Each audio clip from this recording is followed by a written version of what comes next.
course, in this interesting playing field. Okay, so let's get acquainted with ETPA. Paul van der Linde, Sander Dijkman. I'd like to have applause. Yes.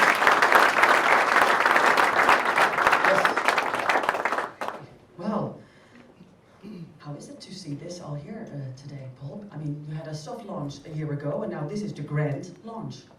Yeah, this is one word, it's great. Yeah. Yeah, it's very good to see everyone has come. So I want to thank everybody for coming. Really appreciate it. And how does it feel for you, Sander? I mean, is this in particular a special day, or is, well, of course there are many goals that you want to reach, but this is one, I think. Yeah, sure, but I have to admit I like sitting behind my laptop and just talking to you guys more than just standing here. We keep it simple and short, okay.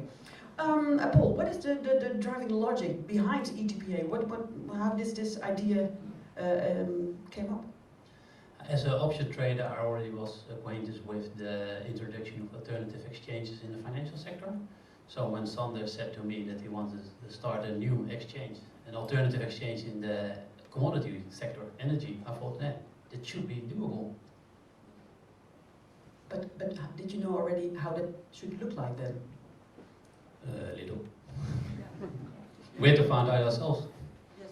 Yeah, you had to find out yourself. So it was like, how did it go at the office? So what helps is my background is in auditing. I always looked at the back end of exchanges and trading and settlement. And Paul, of course, he knows the front. So we kind of got together and tried to figure out how that worked. And that might be the short introduction to Dames Ridek. We sat down with him. He said, "Hey, not bad. You're here, but you still have to go there." Yeah. So that's how it started. Was it a bit like trial and error, or was it? How did that go? No, we did not try and error. We just worked very hard and we stayed in the background. At first we had a complete model, and when we thought that this model could work, then we went out to the market and asked people what they thought about it and how we should do that and what they are looking for. Paul, what makes ETPA now different than from the conventional exchanges, trade exchanges? I think we will really be able to take away the big barrier to become a participant on the current exchange. The costs are really, really low, so people have more of it. At least the smaller people are also now able to join in on the market and trade. And I read, Sander, in an interview that, wait, what was it? Oh yeah, I read an interview that the ETPA will make services more transparent and also more accessible to the market in comparison with other energy trading platforms. How will ETPA do this? Well, one thing is we have an open order book for continuous trading, which means you always see the buy and the sell. You don't see who it is, but you do see the buy and sell per order. That's the first thing. And secondly, my background is in auditing. I went to clearing houses, clearing participants, so in the beginning we wanted to do something with a very nice clearing solution. In the end, we scratched the whole clearing and we replaced that with sort of a prepaid account.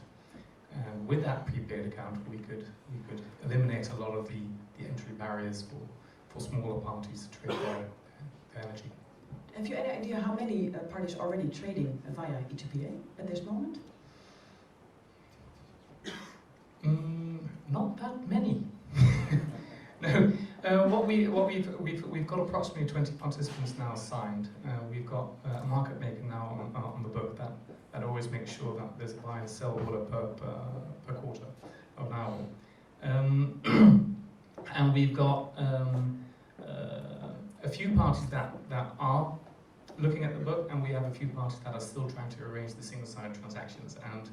And hopefully we're still supposed to get a green light today that single-sided transactions is solved, and with that we can actually have trading tomorrow.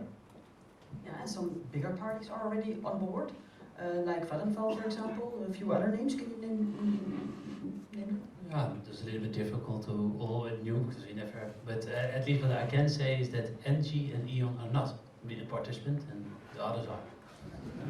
Well, that's a good sign. The others are. Yeah. That's very positive. Okay. So this is one big step. What will be the next step, Paul, for ETPA? We want to hook on the smaller parties. What we need is we have to need a platform that's working. because we can now go out and tell everybody to become a member, but if you look at the screen, there's nothing's happening, so there's no trading. It's no use. But now we have it working. We will have some trading in the coming month, and we can show to everyone it's working, and then we're gonna see how we can together with Agro Energy and other parties to have the let's say the greenhouses that can trade or other parties, and then we can. And we're also doing with State and Tennis, we're doing a project for congestion management, so we're looking for a new product. We want to do ex-post trading to see how that would work, so we're trying to develop it. So it's a work in progress. Yes. Thank you so much, Paul and Sander. Thank you.